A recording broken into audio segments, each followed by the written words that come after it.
At the 10th kilometers of the race, I looked at my watch and I made a decision. Not to push harder, not to dig deeper, to let the pace go.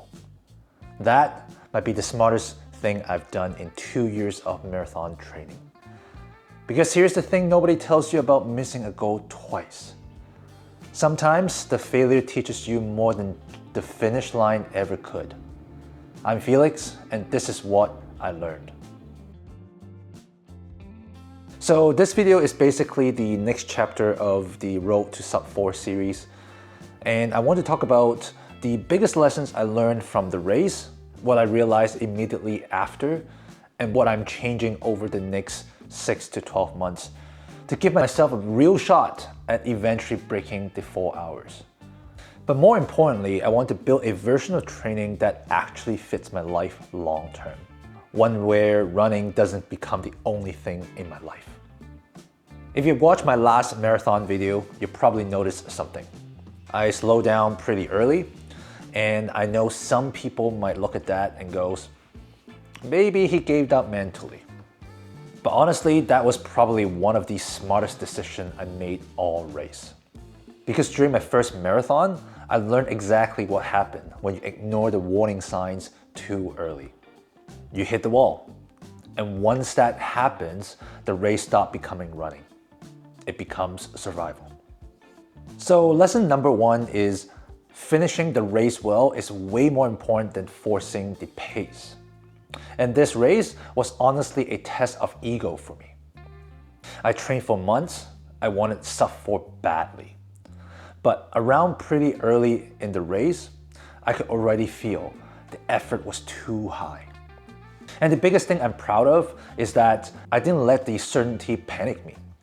I didn't force myself to pretend I was feeling great. I respected what my body was telling me.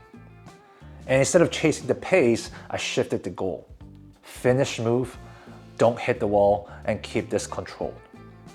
And because of that, I finished the race steady. No major collapse, no survival mode, and honestly, that taught me more than barely scraping a sub-4 while destroying myself. But that immediately created another question for me. Why did race pace feel hard so early? Because that is the real thing I needed to figure out. And that comes lessons number 2. Respect the weather condition. I ran most of my training runs in cooler temperatures, single digits in degrees Celsius, sometimes even colder. And on race day, it was warmer than that, noticeably warmer. Here's something I didn't fully appreciate until after the race. For every degree the temperature rises above your training condition, your heart rate rises too. Same pace, but more effort. Which means the pace that felt comfortable in February felt hard in May. Not because my fitness got worse, but because the equation has changed. And I didn't adjust for it. So what's the lesson? Pacing isn't just about fitness, it's about condition.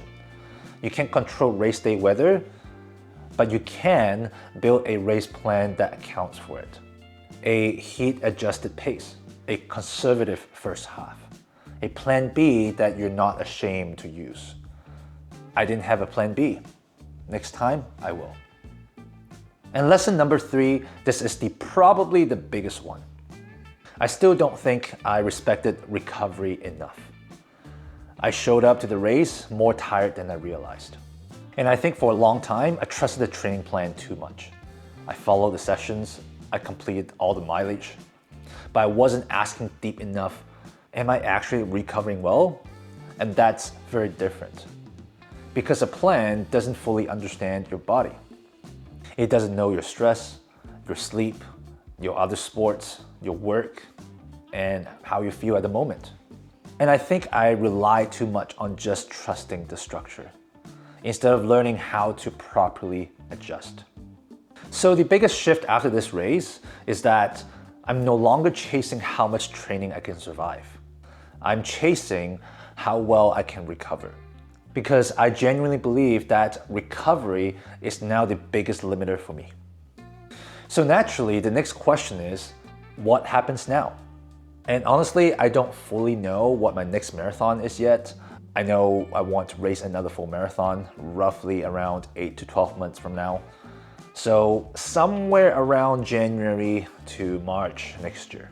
But most of the races I want to do are lottery based, so I probably won't know until July or August.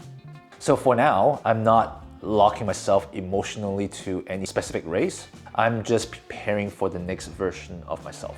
What I do have planned are 2 half marathons, one at the end of June and one around October. And those races are going to become checkpoints, not all-out obsession goals, just ways to test whether this new direction is actually working for me. And this leads to probably the biggest training change I'm making. My focus is no longer how do I train more. It is how do I get more out of the same amount of training? How do I become more efficient? How do I recover better without increasing total load? How do I keep running while still having other social life, other hobbies, other sports? Because I don't want running to become the only thing in my life. And I think that balance really matters. And this is what led me towards the Norwegian method. One of you mentioned this in the comments under the harsh reality about marathon training video. And honestly, I didn't really know what it was. I thought maybe it was just another training variation, another plan to try. But then I started reading, and what caught me wasn't the training sessions. It was the philosophy behind it. Because the general advice you hear out there, it usually is something like, run slower on your easy days, and that's it. But that never answered the real question for me. What about the other sessions? What about the day I play badminton or other sports? What about the week where work is brutal? What about the rest of my life? And the author of this method, Marius Bakken, a 2-time Olympian and now a physician in Norway, actually addressed that after decades of experimentation. It's not about just a running plan. It's a framework for fitting training around everything else. And it's not 1 or 0. It's not either you do all the running or you skip it entirely. It teaches you how to be flexible, how to adjust, how to incorporate other physical activities without feeling you're breaking the plan. And that is exactly what's been missing for me. So one big change is I'm officially leaving the Runna app. And don't get me wrong, Runna has helped me a lot, but I started noticing 2 major flaws for my lifestyle specifically. Number 1, it doesn't really account for recovery deeply enough.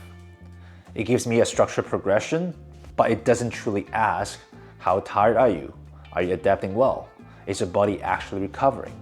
And number 2 is it assumes running is basically your only physical activity. But for me, that's not true. I still play badminton, I still want other activities. And when you stack those things together, the total fatigue actually matters. So eventually I realized I needed something more flexible. So now I'm building everything manually. I created my own Google Sheet. It tracks my run, my recovery, my fatigue, my lifestyle, and honestly, it's really more annoying. It takes more effort, but it fits my life better. And right now, that matters more to me. And this is the part I really want people to understand. A good training plan should fit your life, not force your life to fit the training plan. And if you're someone trying to balance running with work, family, other sports, social life, you probably understand why this matters. So for the next 12 weeks, I'm going to experiment. I already planned week 1, and after that, I'm adjusting week by week. Because the whole point is learning how to recover better. And I expect the first few weeks to be very messy. I need to learn how my body responds. So instead of blindly following a plan, I'm scoring how I feel before and after each runs, and then adjusting from there. And if you're someone who also wants running to fit into your life instead of becoming your entire life, I'm happy to share this system that I am working on. And you can copy the template, you can make your own version, but don't follow my exact plan because your lifestyle is different than mine. The goal is not to copy someone perfectly. It is to learn how to recover better inside your own life. If you end up trying something similar, drop a comment, share your version, share what's working, share what recovery changes helped you. Because honestly, I think conversation matters way more than just posting paste screenshots. So I'll put my system, my Google Sheet, in the link in the description box. You can go test it out. So yeah, I missed Sub-4 again. But weirdly, I feel more clear about what I need next. And honestly, I think that matters more. This next phase is no longer about proving how hard I can push. It's about building a version of running I can actually sustain for years. And I want to be honest about something. I'm not someone who was built for this. Doctor once told me to be careful with my lungs. Running a marathon wasn't a goal when I started. It wasn't even something I thought was possible for me. And yet, here I am. Over 100 consecutive weeks of running. 2 marathon attempts, still showing up. So when I say I'm done chasing a training load I can't recover from, I mean that more literally than most people do. Sub-4 hour is still the goal, but I'm going to build towards it like someone who actually has to take care of his own body. Because I do. My name is Felix, just figuring things out one run at a time. I'll see you in the next one.